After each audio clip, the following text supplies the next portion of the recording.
알고리즘에 성공했다고 하는 사람들이 이렇게 해야지만 성공할 수 있다. 그 사람들이 말한 성공 방식이 아닌 거야.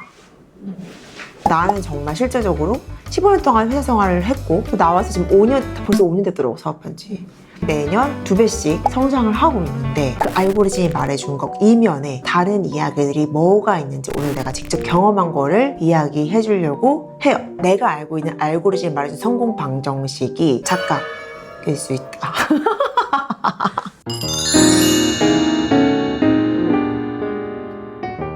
첫 번째는 나를 드러내야지만 성공할 수 있다고 착각하는 사람. 피디님 나한테 이런 얘기를 했었어. 같이 이사를 비슷한 시기에 알아보면서 그 소파 찾기 여정을 했잖아요. 나는 그래서 안 바꿨지 결국은. 근데 유피디님 바꿨잖아. 나한테 막 여기 가봐라, 막 여기 가봐라, 막 이러면서 막 얘기를 해주면서 소파 사장님이 한 고민을 나한테 얘기를 해줬잖아요. 소파 사장님이 너무 소파에 진심인 거예요. 저 유튜브 PD인데 대표님 하시면 잘 될 것 같아요. 이렇게 하다가 찍어놨는데 고민이다. 나를 이제 좀 드러내봐야 될 것 같은데 라고 말을 해서 한테 얘기를 했더니 소파가 그때 아니 아무도 본인을 드러내라고 한 적도 없고 본인 별로 궁금해하지 않는다. 본질이 뭔 건가가, 사람들이 궁금해하는 게 뭔 건가를 알아야 하는데 우리는 착각을 하는 게 대 SNS 시대다. 내가 무조건 나를 드러내서 내가 막 이야기를 해야지만 사업이 대박날 수 있다라고 생각을 하는데 그것은 정말 착각입니다.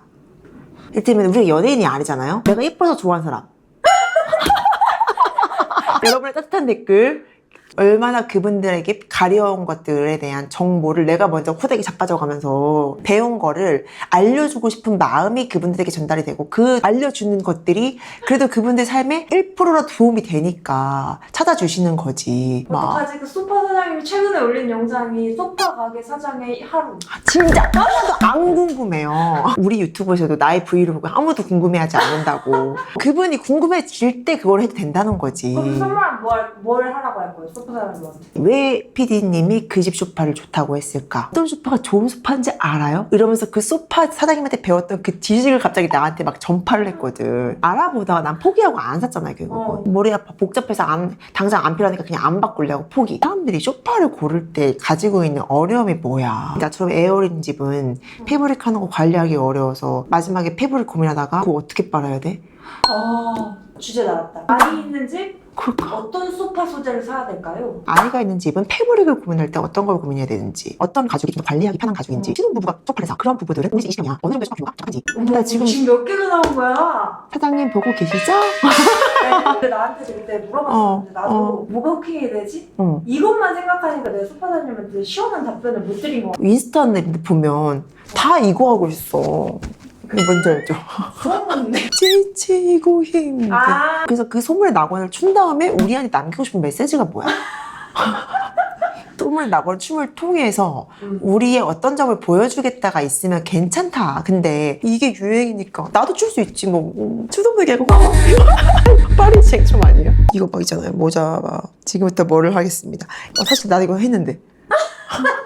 다 나쁘다는 얘기를 하는 게 아니에요, 여러분. 이걸 통해서 내가 하고 싶은 나의 메시지 본질하고 연결되거나 이걸 통해서 우리가 어떤 점을 알리고 싶은 거가 맞닿아 있어. 그럼 할 수 있지. 저는 이제 처음에 블로그를 했잖아요. 나를 드러내려고 막 블로그를 한 게 아니라 직장생활 맞벌이 부부로 열심히 하는데 내 집 하나 없어. 알아보면서 공부하는 과정에서 이 얘기를 왜 누가 나한테 얘기 안 해줬지? 누군가 한 명이라도 내 글을 본 사람들이 나도 공부를 해야 돼. 그럼 어떻게 공부를 해야 돼? 이런 거 가서 부동산 가서 물어보고 이런 걸 봐야 돼. 이걸 이제 쓰기 시작하면서 블로그가 시작된 거거든요. 내가 지금 가지고 있는 고민과 내가 지금 도와줄 수 있는 거를 뭘 나눠줄 수 있지? 그게 시작점인 거죠. 그럼 우리 유튜브도 시작점 뭐였지? 대박 성공한 사람들의 이야기는 책으로도 만날 수 있고 유튜브로도 만날 수 있는데 그냥 지금 내 정도의 고민을 나보다 한 발 앞서서 한 사람들의 살아있는 이야기는 들을 데가 없어. 그냥 내가 지금 넘어지는 이야기를 해서 누가 들 넘어지면 좋겠다. 그래서 그걸 시작했잖아요. 그래서 내가 맨날 성공한 얘기만 하지 않잖아. 누가 나한테 그러는데? 이렇게 실패한 얘기 많이 하는 유튜브 처음이야. 근데 사실 지금도 그 얘기 해주는 거잖아요. 내가 이렇게 성공했다가 아니라 내가 그걸 믿었다가 그대로 했다가 나도 한 번 봤으면 큰일 날 뻔했다. 그게 성공하는 방식이 아니더라. 다른 길도 있다 라는 얘기를 지금 하는 거예요. 쇼파 사장님이 해야 될 일은 내가 드러나는 게 중요한 게 아니에요. 내가 여러분의 그 고민을 해결하는데 얼마나 진심인지가 드러나면 완전 중요한 포인트지. 그래 안 그래? 지금 선생님 모델이에요. 이건 좀 가르쳐야겠어. 중요한 건 뭐다? 우리를 찾는 고객님들이 어떤 가려움이 있는지, 그 가려움을 내가 얼마나 진심을 해결해주고 싶은지, 이게 더 중요한 포인트다. 링카페 하고 싶은 사람들한테 이 얘기하잖아요. 대박 친다라고 얘기하지 않잖아. 그냥 발판이 되어주고 싶다. 어떻게 발판이 되어주고 싶은지를 얘기를 하잖아요. 그러니까 그런 게 전달이 되면 되는 것 같아요. 지금 책 쓰고 있다고 했잖아요. 예. 갑자기 쑥쑥. 무슨 책을 쓰고 있냐? 사실 똑같아요. 사업을 시작한 친구들과 사업을 시작하기 전 친구들에게 한 발자국 정말 앞에서 어떤 고민을 통해서 이 사업의 아이템을 찾았는지, 아무것도 없던 상황에서 뭐부터 만들어 갔는지, 고객이 없는데 어떻게 고객을 오게 했는지, 이러한 고민들과 과정들이 다 담겨 있거든요. 회사 생활 하면서 내가 그 다음 단계에 뭘 해보지를 고민하는 분들께는 정말 좋은 대안이 될 수 있다고 생각하니까, 크게 성공을 이룬 사람의 책을 보고 싶다면 제 책을 보지 마십시오. 열심히 달려가고 있는 사람의 살아있는 이야기가 궁금하신 분들은 제 책이 정말 큰 도움이 될 거라고 생각하고요. 그런 분들께 꼭 닿아서 도움을 받으셨으면 좋겠습니다. 잘못된 알고리즘 성공 방식. 그 두 번째는 잘 되는 걸 그대로 따라하면 된다라고 믿는 사람. 잘 되는 방식을 그대로 따라하라고 하잖아. 따라만 해서는 성공할 수 없다는 이야기를 꼭 해주고 싶어요. 한 끗이 달라야지. 뭐가 달라야지. 시장에 없는 건 없는 이유가 있고, 너무 빨리 나왔을 수도 있고, 고객의 진짜 니즈가 없는 걸 수도 있어. 그러니까 시장에 있는 걸 해라. 시장을 창조하지 말고. 사실 그 말은 동의. 근데 잘 되는 걸 그대로 따라하라는 거는 틀린 말. 어떻게 해서 잘 되는지에 대한 아이디어는 얻어야죠. 그게 벤치마킹이라고 하는 거지. 벤치마킹의 정확한 뜻은 잘하는 사람이 어떻게 성공했는지를 보고 내가 잘 배울 만한 요소들을 보고 내한테 접목할 거를 찾는 거가 벤치마킹인 거지. 최근에 아는 대표님이 근데 이거 너무 특정할 수 있으니까 그 아이템을 좀 바꿔서 설명을 할게요. 아는 대표님이 어떤 스카프를 만들어. 근데 그 스카프를 만든 대표님의 스카프랑 똑같은 스카프를 누가 뭐 없이 해서 만든 거예요. 그 똑같은 스카프를 똑같은 방식으로 홍보하는 거가 이 알고리즘에 또 뜬 거야. 나한테 떴잖아요. 그래서 내가 썸머한테 전화했었잖아요. 대표님 나한테 물어봤을 때가 괜찮아. 오래 가지 못할 거야. 왜냐면 본질이 없기 때문이지. 우리한테도 똑같아요. 누가 저번에 창업 설명회 오셔가지고 우리 이름에서 약간 한 글자만 빼거나 카페 24로? 뭐 그런 식으로 인테리어 톤도 뭐 비슷하고 뭐 이름도 거의 유사한 걸 자기 봤대. 아 그래요? 아 괜찮아요. 별로 신경이 안 쓰이는 이유는 계속 꾸준히 본질 고민할지는 절대 못할 거라는 거지. 외형은 뭐 제형은 모양은 매장의 모습은 얼추 비슷하게 따라 만들지언정 거기에 끝이에요. 또 어떤 신메뉴를 만들지, 또 고객 경험도 어떻게 바꿀지, UX는 어떻게 바꿀지, 그 경험 어떻게, 이런 것들을 계속 고민을 할 거기 때문에 가만히 정체되어 있지 않을 거라는 걸 우리가 알기 때문에. 근데 그 스카프 대표님 똑같이 얘기했어요, 나랑. 비슷하게 하나를 만드는 거는 뭐 비슷하게 할 수 있을지언정 고객들이 뭐가 필요하고 우리가 어떤 가치를 줄 수 있는지에 대한 본질을 고민을 했으면 똑같이 나오지 않을 거라는 거죠. 적어도 벤치마킹은 하되 한 끗은 달라야 되는 거예요. 그럼 그 한 끗이라는 게 왜 뭐 카페인 24에서 카페인만 뺀다 이런 한 끗이 아니라 고객한테 줄 가치의 본질은 우리는 어떠한 고민을 가진 사람 어떤 가치를 줄 거야? 이를테면 우리가 사랑방에서 마을회관으로 진화한 것처럼 공간의 진화를 한 것처럼 매장의 메뉴가 비싼 데서 먹는 게 아니라 우리 집 앞에서 먹을 수 있는 경험을 왜 줬죠? 이렇게 하면서 그 고객의 경험을 계속 업그레이드 하는 것처럼 그 본질을 우리는 계속 고민을 할 건데 잘 되는 사람이 왜 잘 되는지를 보고 공부를 하는 건 너무 중요한데 진짜 똑같이 해서는 절대 그 성공이 오래 갈 수가 없어요.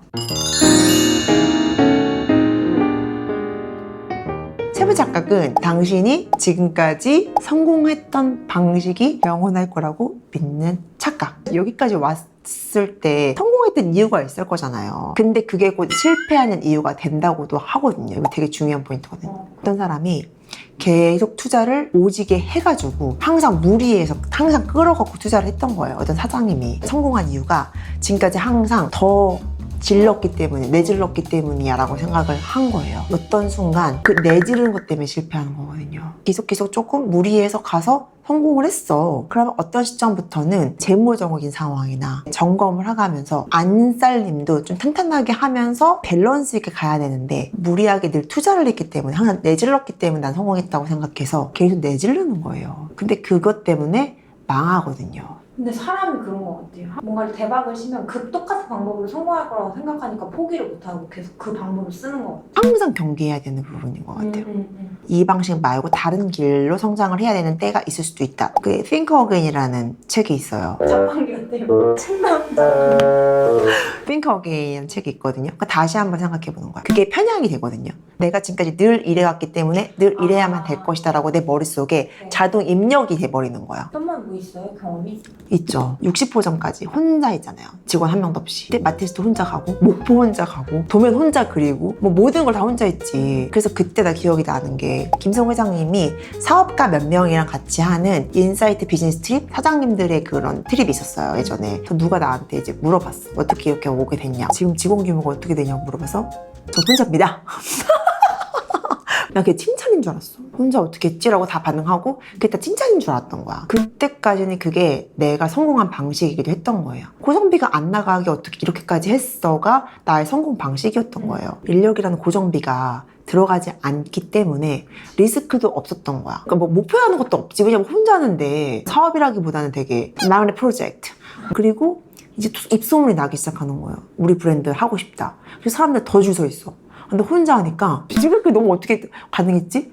혼자 하니까 어떤 기술을 모아 혼자 강의를 해 다시 또 알려드려 입수주 다 봐줘. 그다음에 이분이 갑자기 상가 계약 내가 도면 쳐 도면 친 다음에 인테리어랑 막 쭉 오픈한 마테스가 대기는 계속해서 늘어나는데 이제 어느 시점에 혼자 하면 안 되겠다는 생각이 들면서 직원을 채용하려고 하기 시작해. 그때부터 나는 이게 너무 스트레스인 건가? 나한테는 이 모든 게 다 지출로밖에 안 느껴지는 거예요. 나 혼자 있었는데 이만큼 안 나갔는데 이 사람들 월급 주려면 내가 잘해야 되는 게 없었는데 갑자기 이만치도 잘해야 돼? 그 갑자기 이게 목을 막 조여오면서 한 명 한 명 뽑는 게 극단의 스트레스가 막 되는 거예요. 엄청 쪼이면서. 지금까지 나를 그게 성장시킨 방식이었는데 이 생각이 너무 굳어져서 사람을 뽑는 거가 투자의 관점이 아니라 지출의 관점으로 인식이 돼서 처음 사람 뽑았을 때 몇 번을 고민했어요.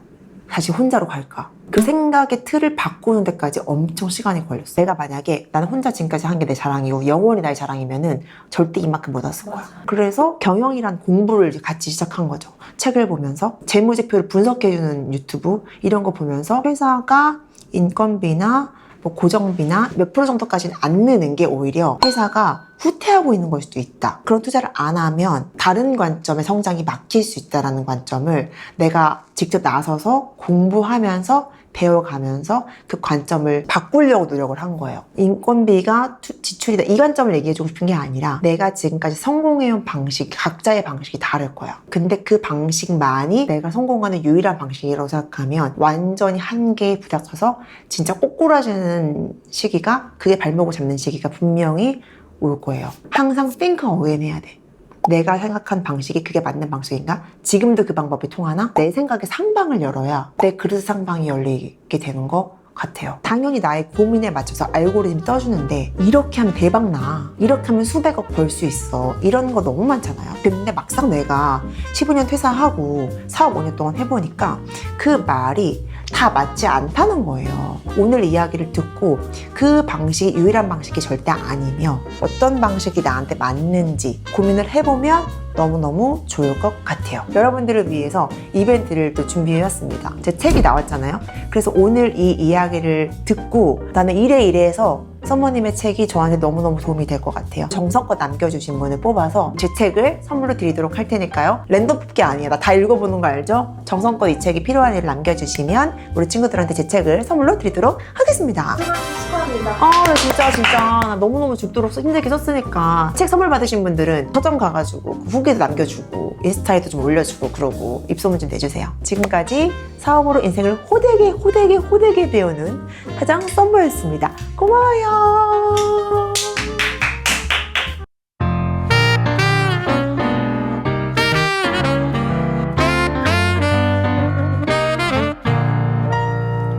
사업으로 인생을 호되게 배우고 있습니다.